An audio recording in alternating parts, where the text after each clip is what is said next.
So the spelling English that you want for us to are you talking about gratify?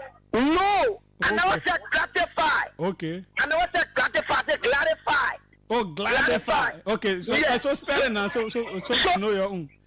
Yeah, let's move ahead. Let's move ahead because the way which we're spelling, you and agree with that. No. It will be formed in the Oxford Dictionary. I agree because you said clearly. Hello. Rennie? Yeah, I think that you go ahead. I'm on the line. You every meaning? I come in. It will have one study whenever I go through all of the procedure and be accepted to be placed in the Oxford Dictionary. Okay, go ahead. Thank you so kindly.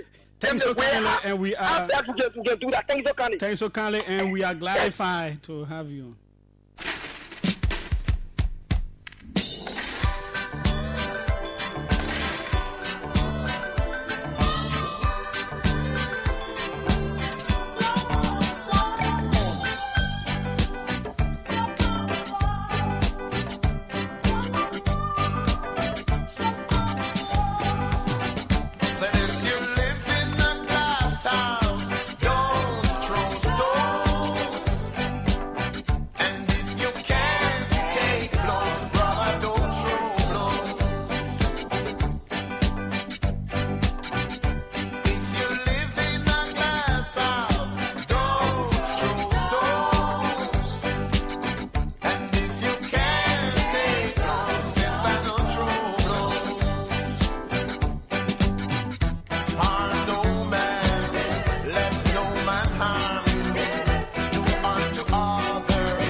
Discomfort pushes you into be successful.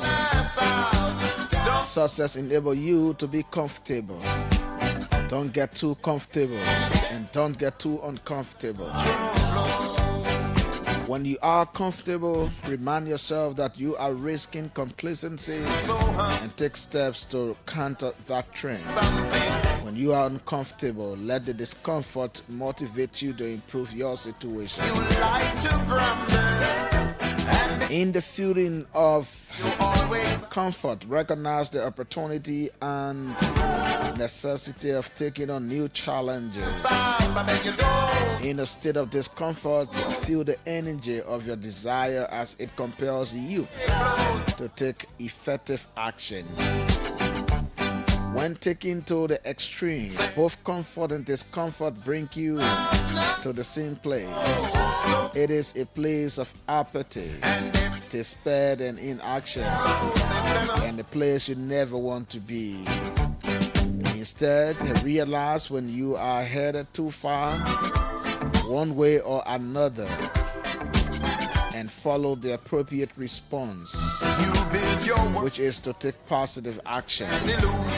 Whenever you are comfortable and or uncomfortable, that is always the best way forward. This is by Ralph Mustin, the Daily Motivator. My name is Trokon Wrepue. This is the conversation right here on OKFM 99.5. A lot has happened, and a lot will happen, like I'm seeing and reading. The President Joseph Boaga and an array of government officials are currently in Wrepue, where the funeral rite of the first family will be performed. Summer Dole and Nancy Dole. On the other hand, the asset recovery, the Ministry of Justice have carried on some very sweeping action. And the breaking news is, at about this time as we speak, those arrested, taken to the Monrovia City Court, have been released. But to know more about the action of the team, The asset recovery team's communication person will join us here very soon. 4 o'clock will be Forest Hour. 5 p.m. my colleague Fatu Kamara will join the conversation to speak with Andrew Peters. Up to 6 o'clock will be news. I will have to take an important break at 5. This is the conversation right here on OKFM 99.5. Let's do it quickly. Let's go around the African continent to hear what's making news in other parts of where we are.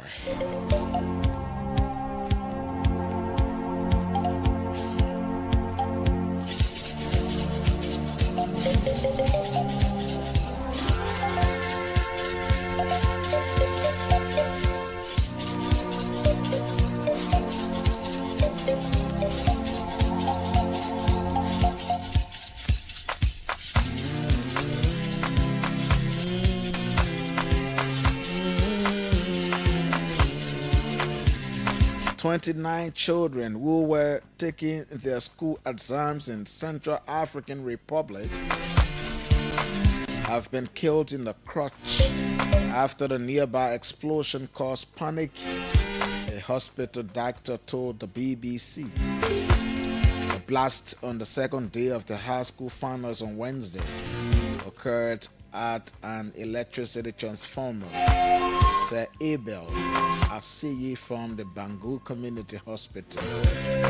The noise of the explosion combined with smoke caused alarm among the almost 6,000 students sitting the baccalaureate at a school in the capital Bangui. Local radio station Ndike Luka reported.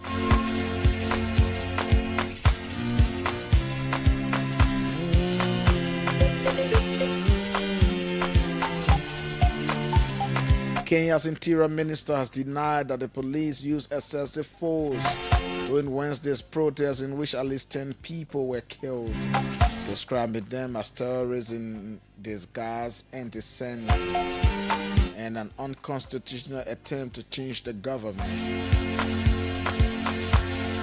Kipchumba Mukome thanked security agencies for their remarkable restraint amid extreme provocation, crediting them with helping to foil an attempted coup. In addition to the 10 deaths, more than 400 others were injured, including about 300 police officers, he said.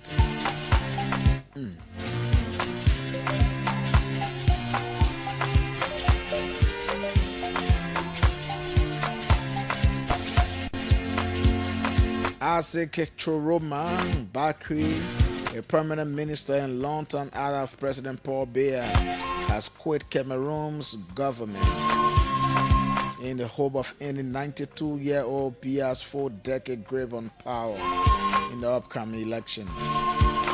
Just 4 months before the Central African nation goes to the polls, Bakri says the Biya administration he was part of has broken public trust and he is switching to a rival political party.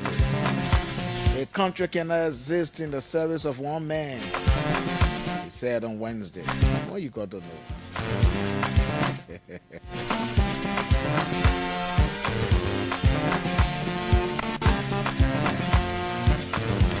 Lastly, South African court has halted plans to bury former Zambian President Iga Lungu at a private ceremony just as it was about to start. The news was only announced to mourners in a church in South Africa after the funeral mass had already finished. This is the latest twist in a row between the government and Lungu's family over his burial after the family opted for a private ceremony in South Africa rather than a full state funeral at home. Go for a break. We'll be right back.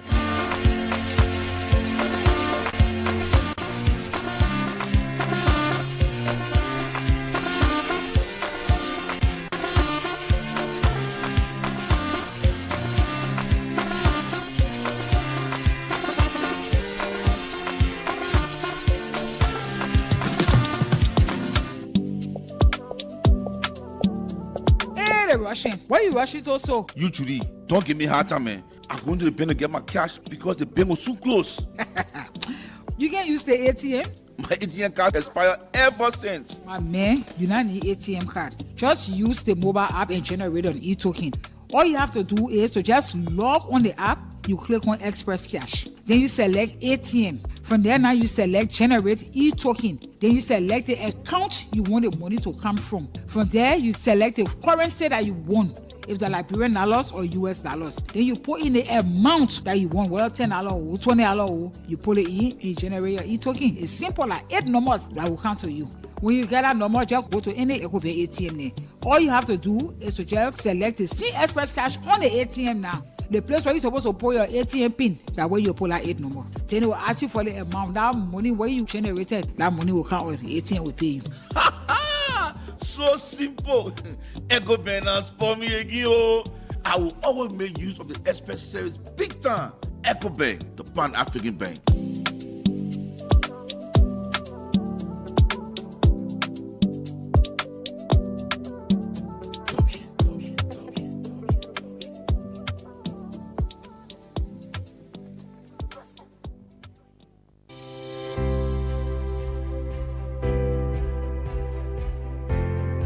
Your favorite RLJ Kendeja Resort and Villas is new and improved with top-notch first-class services guaranteed to make you feel pampered and special as our royal guests. Ideally located on the RI Highway, a few minutes drive from the rehab junction, right in front of the Atlantic Ocean, you are assured of a peaceful, serene atmosphere of a home away from home. The ingredients for our Liberian meals are freshly picked from our garden to give you that unforgettable taste of Liberian cuisine. Our villas are designed and equipped to ensure every night spent with us is a memorable one. We are well positioned to host conferences and seminars of all sizes, as well as outdoor events like garden weddings and parties. Book your upcoming events and leave the rest for us to handle with 100% satisfaction guarantee. You can reach us on 0770-533-415 or email us at reservations@kendejaresort.com.lr. Visit our website on www.rljkendejaresort.com.lr. RLJ Kendeja Resort and Villas, for memories worth repeating.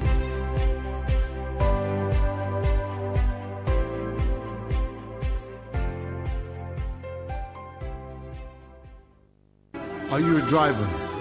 Do you have a ride? Want to make some extra cash? Say no more, because we've got you covered. Omuta has arrived. The best drivers app to ever hit Liberia, with over 1 million riders just waiting for you. Join the train right now and don't be left out. Drive at your own convenient time. Drive whenever it suits you. Drive on the weekdays. Drive on the weekends. Drive in the evening. Make driving work around your lifestyle. The good news is you get paid every day. Every time you drive, you get money. So don't be left out. Rush now and get your Omuta app on Google Play and Apple Store. It's ORMUTA. Omuta, the best driver app connecting Liberia. So don't be left out. Join the Omuta family right now and make some cash. Let's roll, baby. Let's roll, baby.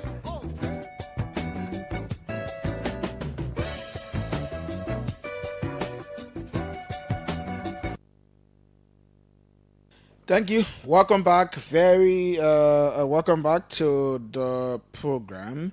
And a couple of minutes from now, I will have in the studios Mr.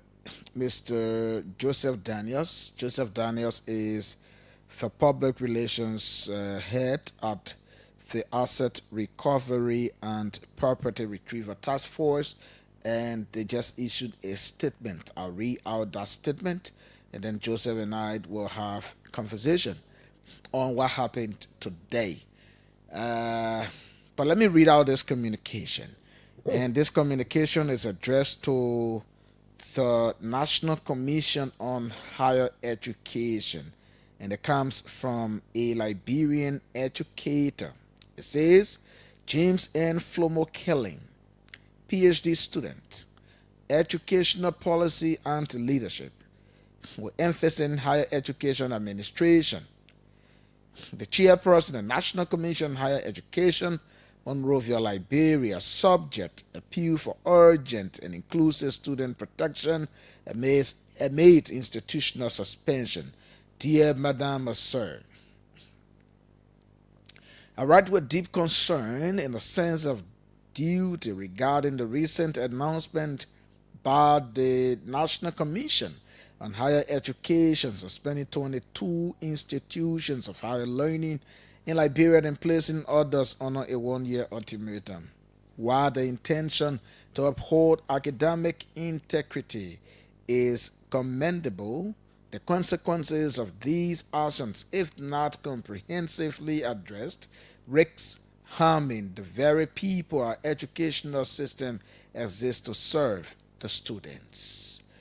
Although I trust in the professionalism and authority of the NCHE, which is the National Commission on Higher Education, I respectfully ask that your office publicly clarify the regulatory benchmarks and evaluate methods used at arriving or in arriving at these decisions. Transparency is not only vital for public confidence, but also helps prevent the spread of misinformation. Most importantly, I urge your office to consider the following critical concerns on behalf of the affected student population. 1. What becomes of students currently enrolled in the suspended institution? Have academic transition plans been developed to ensure their education continues without undue interruption? 2. Will credits earned from these institutions be recognized elsewhere, or will students be forced to start over, thereby losing time and resources? 3. Has the NCHE collaborated with accredited institutions to accommodate displaced students and provide pathways to completion? He asked those questions. It is crucial to understand that many of these students enrolled in good faith, unaware of the irregularities of their institution's operations. Penalizing them by allowing their academic future to hang in the balance would be an injustice greater than the initial policy failure that allowed these schools to operate unchecked. The government is a continuum, and while we must commend the current steps towards reform, those actions must be bared with compassion, fairness, and practical solutions. Our shared goal should be an education system that corrects the past while safeguarding the future.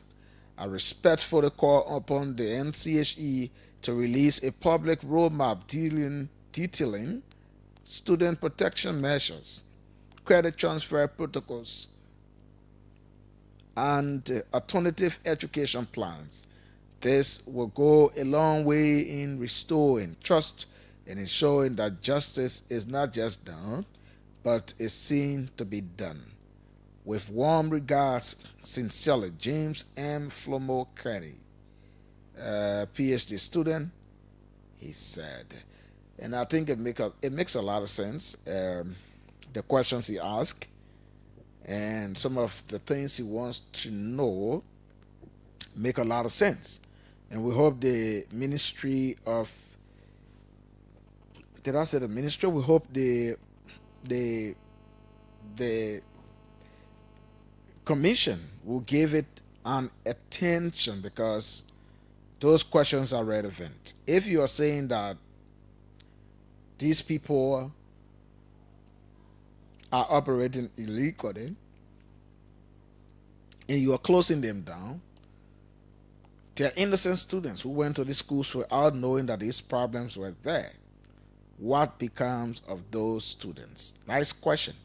And we hope we get an answer, because it is important whether we will plead with other institutions to have them in, to accept their credits,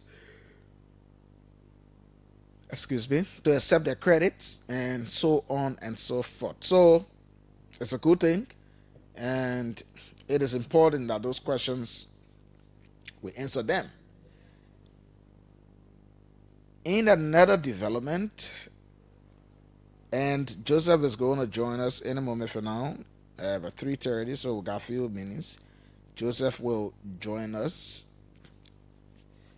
So I was watching the live video before coming on the radio, and I got to note that the guys taken to the Monrovia Central Prison, Mr. Henry O. Williams, former executive director of the Disaster Management Agency, Mr. Archivico Doe, he was and is still the Director of Communications or Public Relations or Public Affairs at the Disaster Management Agency, Madam Mary Bro, former boss of the General Services Agency, and of course, Mr. Maswell Sarkemeya, immediate past Minister of Foreign Affairs. And the asset recovery has made it clear in a statement that I will read verbatim before we go over to Joseph Daniels about why what was initiated against these people took place. So the Asset Recovery Task Force wrote this. It says, for immediate release, Wrepue indictment explained. Former and current government officials indicted over alleged theft of Saudi Arabia's donated rice. See the people go to jail for today. Rezo. Monrovia, Liberia, June 26, 2025. The government of Liberia, through the Asset Recovery and a Property Retrieval Task Force, Wrepue, in collaboration with the Ministry of Justice, has secured a major indictment against several former and current officials of government employees. This action follows a detailed investigation into the illegal handling and diversion of 29,412 bags of rice donated by the Kingdom of Saudi Arabia in April 2023. The rest was intended to support disaster victims and vulnerable communities across Liberia. Indicted individuals include D. Maswell Sarkemeya, former Minister of Foreign Affairs, Mary Bro, former Director General, General Services Agency, the GSA, Fanny A. Sirleaf, former Minister of Internal Affairs, Thelma Sawyer, former Deputy Minister for Foreign Affairs and Administration, Henry O. Williams, former Executive Director, National Disaster Management Agency, Augustine Tama, Deputy Director for Operations, NDMA, Augustine M. Colley, Director for Disaster Victims, NDMA, Edward S. Corner, Employee, NDMA, Archivigo M. Doe, Communication Director, NDMA, Idris Belete, former Deputy Director for Operations, GSAO, Mami Davis, Assistant Director, GSA, Momolu Johnson, Deputy Minister of Internal Affairs, that was for Administration, Rosetta S. Bese Boa, Logistic Officer, NDMA, National Disaster Management Agency, Wafa Sifa, purported CEO, Group of 77. Who are purported? Okay, Joseph will explain that. Evelyn B., Warehouse Manager, the GSA. The statement continues, our investigation revealed that 25,054 bike arrests valued at approximately $425,918 were unlawfully diverted by the accused. Instead of reaching the intended disaster victims, the rice was stolen through secret and unauthorized meetings, usurpation of DMA's statutory authority, and removal and distribution of rice without documentation or legal process. Some suspects have admitted to their roles, confirming a coordinated internal conspiracy and severe abuse of public trust. Crimes charged include theft of property, economic sabotage, misapplication of entrusted property, abuse of office, criminal conspiracy. These crimes, for which they were indicted under Liberian law, constitute a grave breach of public trust and accountability. The scandal has inflicted significant damage. Disaster victims were denied the critical food assistance. Saudi Arabia's generous donation was misused. International trust was undermined, and public confidence in government institution was further weakened. This indictment is the first of 3 investigations completed out of 30 active cases currently under investigation by Wrepue. Additional indictments are expected in July. The portion remind me about the session when American Poet session. They say additional will follow. So I say additional indictments are expected in July, in line with legal procedures. The government has also issued a exit republica, which may travel restriction to ensure that none of the accused flee the country during persecution.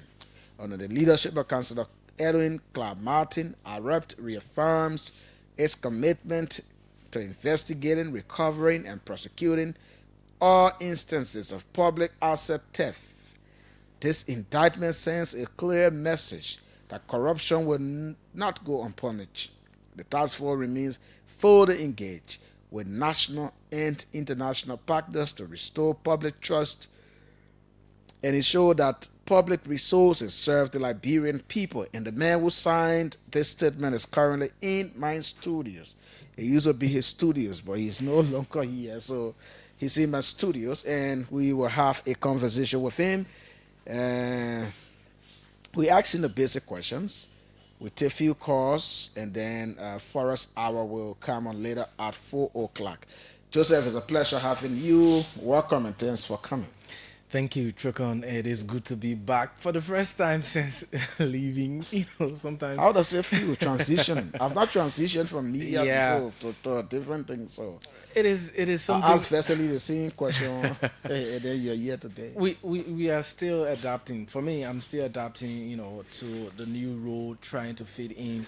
After years of being in the media, it's something that we love so dearly. But when you are caught upon in other capacities, like looking at our role as journalists, we usually talk about the issue of corruption, how it has devastated the country over the years. So when you see that opportunity to, face corruption, and serve, it is important to take advantage of that. And I think, we will be able to help in that direction in combating corruption, in trying to minimize corruption in Liberia. The temper of justice got a bit tense during the morning hours of Thursday, based on some decisions your institution, backed by the government's Ministry of Justice, had taken with the power vested in you by the executive order issued from the executive mansion. Several people were arrested. You've made indictments, and I just read a statement. What's the background of this whole thing? People thought you just pick up people from the home this morning. It was not fair. The people stay sleeping there, go to the people's homes. Give us a little bit of background. Let me give you at least 2 or 3 minutes. The Asset Recovery Task Force has been one of the most criticized government institutions, looking at its importance. And we do appreciate people for, asking us for results, because a lot of Liberians, Trokon, even me here, we all are, very much disappointed about the fight against corruption. We feel that corruption has kept this country far behind. So, whenever an institution is given that role to at least try to minimize or combat or prosecute people who are engaged into corrupt act, you see a lot of pressure on that institution because Liberians are tired of what has happened over the years. So the Asset Recovery Task Force, established in March of 2024, came under this court stay order, a stay order from the Supreme Court, because one of the parties we've been investigating was aggrieved, and we went for 9 months without, investigating because of that stay order. And after we won the case against that institution, we resumed work, and the asset recovery has been fully engaged investigating. So this case today is, as you read in the statement there, it has to do with mismanagement of rice donated to Liberia. I will call it as it is, because my boss, Councillor Edwin Clark Martin, doesn't even want me to talk about mismanagement. He says theft. So we should be clear with the with that language. The stealing. We romanticize it. Yeah, at we say times. mismanagement, but it's clear stealing. So the stealing of the Liberian people rice, Trokon, some 29,000 bags of rice was donated to the Liberian government by Saudi Arabia. And that was intended for vulnerable communities and disaster victims. So just imagine, you and I have been reporting about the issue of disaster, people losing everything, and that rice is supposed to go to them. Some of the people don't have anything, but instead of the rice going to them, it was mismanaged, stolen from the Liberian people, and used for personal gains. Those people took the rice for themselves instead of using it for the Liberian people. So our investigation found about 15 persons within this scandal, and those 15 people have been indicted by the grand jury of Moserado County. That's why you saw today the former Foreign Affairs Minister, D. Maswell Kimaya, was arrested, and the GSA, former GSA director was also arrested, Madam Mirabro. Mr. Henry O. Williams from the Disaster Management Agency, and many more. There are a lot of names. If you give me the opportunity, I'll be able to name them. But I think you also talk about them when you were reading that statement. Let's take it step by step. What sort of due process did you call these people? Were they invited? Did you extract statement from them? Did you hear from them? Were some of them, I don't know how should I describe it, not cooperating with investigation? How did we get here? So, with all what people have been talking about, the delay from the Asset Recovery Task Force, it is because of the investigations. We want to make sure we have the pieces of evidence together that we can present before a court, that we cannot just go and accuse anybody of stealing, and at the end of the day, we don't have anything to show. This is not about, rushing into conclusions. It's about doing due diligence. So we were able to do full investigation over the period of time. And everyone who has been indicted knows very well about the investigation. They were invited. And some of them chose not to, honor the investigation. They chose not to come. So when the president issued the executive order, he asked the task force to operate within the confines of the Liberian laws. So our work is directly in that line. We make sure whatsoever we do, it is specifically in line with the Liberian laws. When we investigate and get to know that this person's name is within this investigation, our investigation finds out that you were involved in that, we give you that platform. Because it's your right to due process. We invite you, we send a letter to you inviting, but there are other people who feel that they cannot honor the investigation, so they chose not to, and that cannot stop an investigation.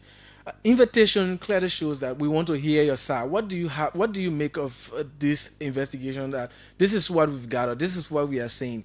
And in Trokon, there are people who were invited, and based on the investigation, there was nothing more on them to include them in the process, and so they were not part of the indictment.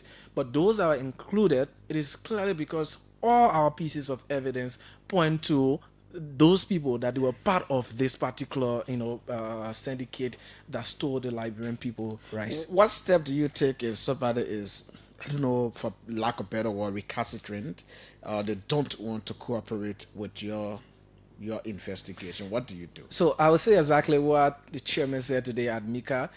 We don't force people to come over. We don't bring police to arrest people to go to the investigation. The investigation is clearly an opportunity for you. So you could be vindicated based on the investigation.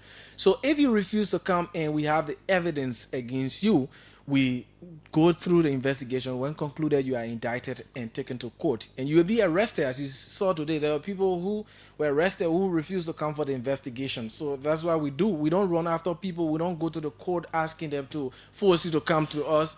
We just do our investigation because we are an investigative body. We make sure whatsoever we do, we are strictly focused, because Trokon, corruption has done this country wrong for many times, and sometimes a lot of people, just rush into conclusion, and whenever such case reach to court, there are no pieces of evidence to bring before a judge or a jury. So we are doing what we call due diligence to our investigation, and we want the support of Liberians everywhere. You need to support such institution because all of us have been hurt.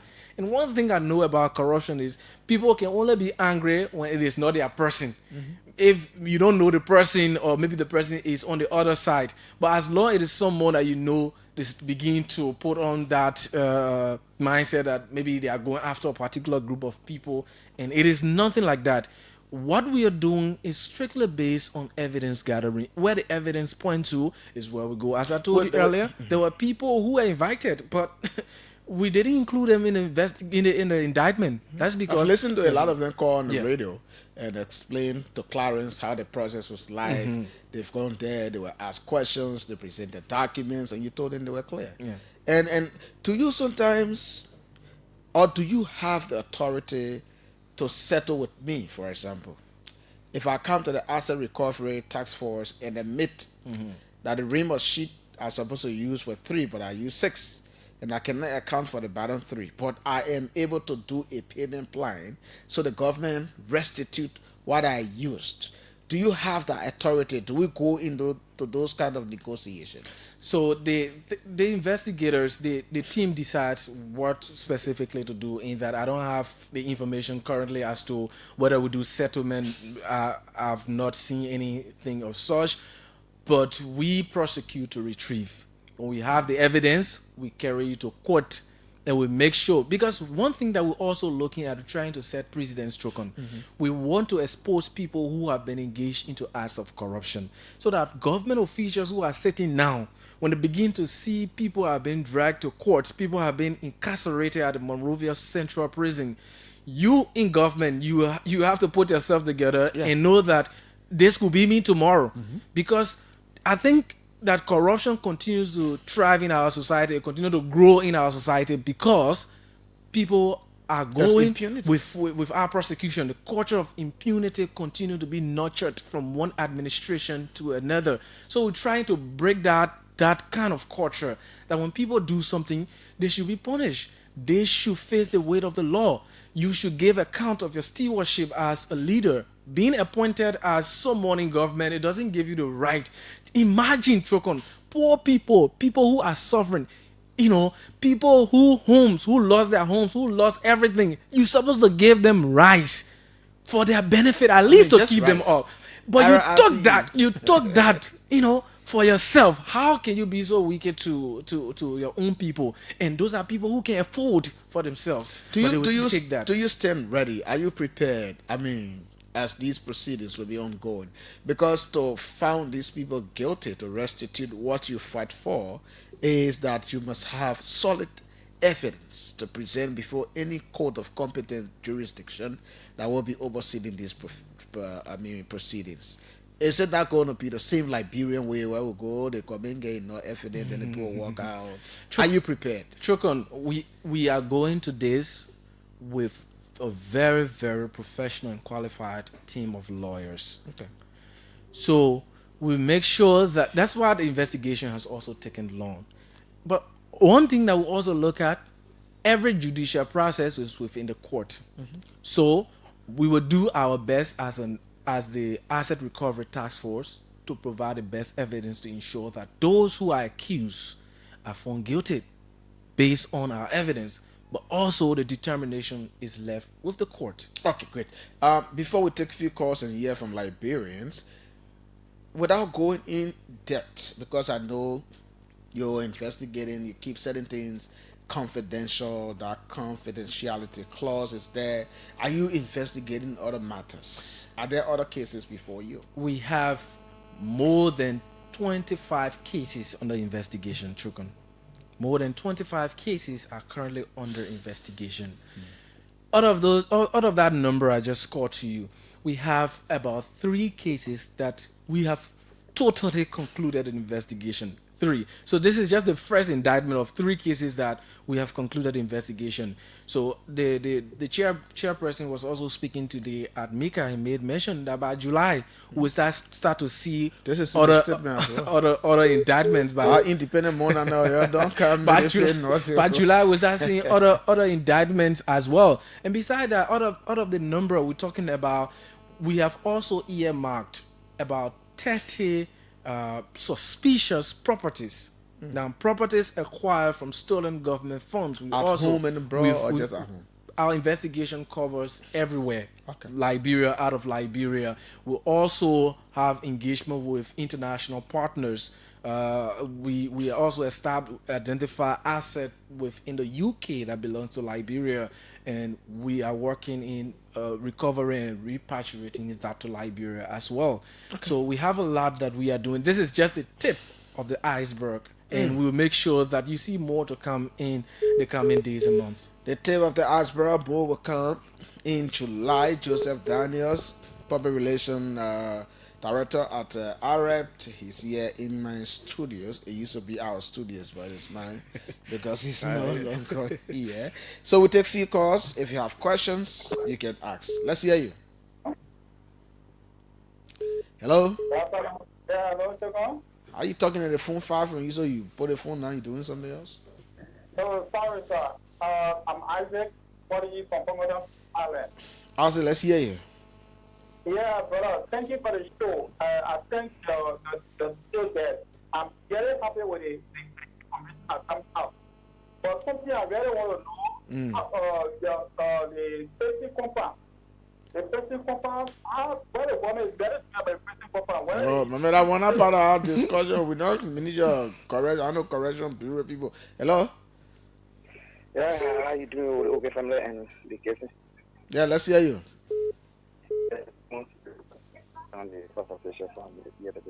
Shake up a little bit so we hear you. You're coming broken. Oh, okay. So I'm Amos Leroy Bate, and I joined the conversation from the ELW Junction. Okay. Let me say kudos to the team who done with the asset recovery team. I want to say kudos to them, and I pray and hope that they will continue this process and bring the both those who have stolen our country's resources over the past year, so that they can face the full weight of the law. For me, I'm watching the process. I do not care who is involved, whether it's my part. I don't care what I care about. It's what they stolen from me and the Liberian people. So for me, I'm watching the process, and I hope that they will continue the process, so that those who. Okay. Hello. Hey, hello, Trokon. Hello to the Liberian people. Let's hear you. My name is Matthew, man. I'm calling from Tuboro. I want to say that Matthew, thank you for the asset recovery, because we want for the country to be good. Anybody but the problem that I have and has a question for the Liberian people, where do we want when the people go arrest the people, they don't say they fall guilty. When we see the Liberian people want obstruct justice, we want to stop the police for doing it. Yeah, we the Liberian people always cry for corruption. They don't say the people fall guilty.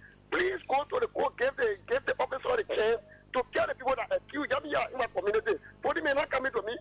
What you do, if your knee has been choose, let the Wrepue give the people to go listen to the recording today. The way the Wrepue tell me, if I just want to now we see what we will do another issue. We're talking about the real thing to be done for Liberia. Because we're suffering for the one. We kill one another because of corruption in this country. And now we're trying to make things stressful. Then la people, you're not getting the people the chance. Then investigating people. They did not fall guilty. They will come to court when they fall guilty. They sort of pay back our money. Then they pay back the money to go. I want to tell Joseph Daniel, tell you, I want to bless the answer recovery team. But tell my brother Joseph Daniel on our side too. Because at least we got somebody that will report.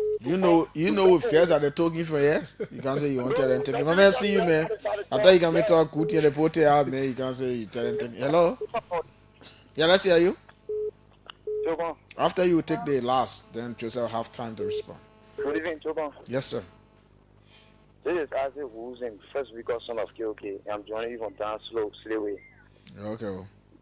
I want to say thank you to your colleagues and that was the asset recovery team. But there's an issue that I have.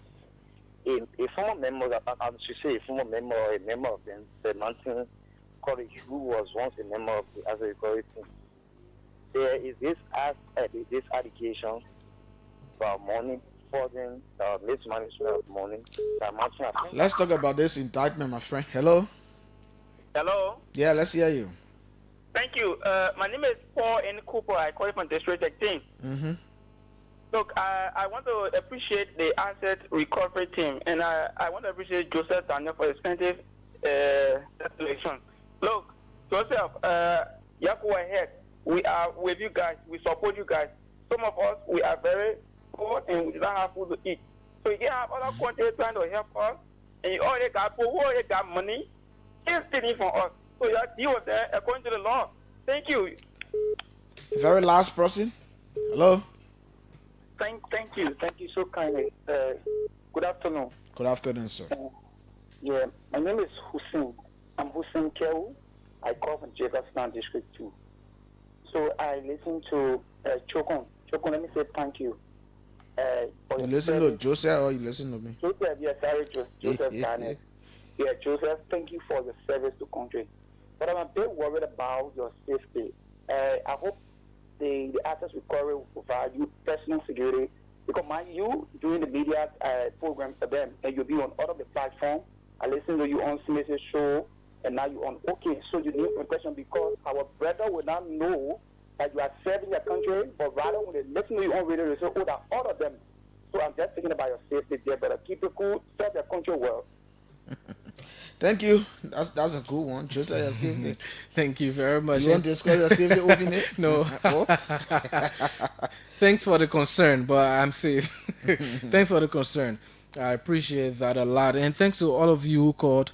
And most of you talk about, most of you are commending the Asset Recovery Task Force. And Trokon, if you just do a survey in Liberia, a very huge amount of the population, the majority of the population support asset recovery effort. The population wants to see corruption defeated. They want to see their country moving forward. So seeing an institution that is so much persistent, that's willing, that has the vigor in order to fight against corruption, it will only give this institution an elevation if you have the support of everyone, if you have all Liberians supporting.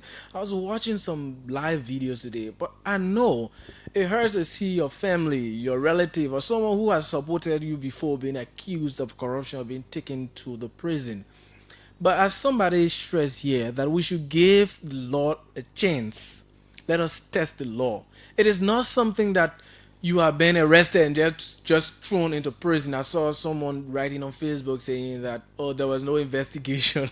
No, there were months of investigation. We investigated for months.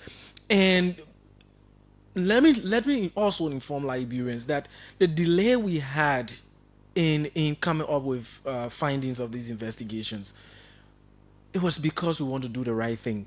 And with the challenge we have, 9 months, the Asset Recovery Task Force was in court and it had a stay order. So far, the Asset Recovery Task Force has worked for about 6 months. If we look at the first executive order, which 9 months went to court process, and the new ones which were just signed, which was issued in March, we have gone about 6 to 7 months now as a team. And with the kind of progress we have made, with the kind of cases that we have identified, the kind of moves that we are making, we just ask for the support of all Liberians so we can go through this process. Help us to report these kinds of cases. Some of you know people that stole government property. You know that there were people who took government cars away. You have to come forth and present this kind of information. If you give it to us, we will be able to use that. What we are presenting today, it is because of information we received from people who worked in those offices. It is because of people who presented us the pieces of information. And that's what we are looking up for. We cannot continue to see a society where young people are suffering because of corruption, where elderly people, where disabled people are suffering because of corruption. We cannot continue to see a society where we don't have roads because of corruption. A society where, just imagine, a country gave you rice. How would that country? You think that country the next time will want to give your country or give your country rice because what they are witnessing, rice intended for the people. You take it, and the people, they were doing humanitarian work. By the end of the day, few corrupt officials took that away. I don't think we should have a country like this. Okay. And this is a warning to everyone present, past officials, private individuals. Do not get involved into corrupt practices, because the asset recovery team is around and we are laser focused and willing to go beyond everything to make sure we investigate to the core. And Councillor Martin, along with the team at Arab, is very much committed to ensuring that happens for Liberia. Okay. I want to say thank you, Trokon, for the opportunity this afternoon, and to all of you listening, thank you very much. Thank you, Joseph Daniels, Head of Communications there at Arab. We will have a lot of conversation on these matters as the rest unfold. They said July, a lot will happen. So when you know you stole something here, allegedly, no, that one not alleged. So the asset recovery say they accept that the people stole. So if you know you stole something, just know they will come for you. Let's give the investigation a chance. The judicial process is what we should pray for, instead of praying for going back in the butchers and taking guns and knives and all kinds of deadly weapons. Let's pray that we use our court and judicial system to resolve our matter. Well, Forest Hour will be up next.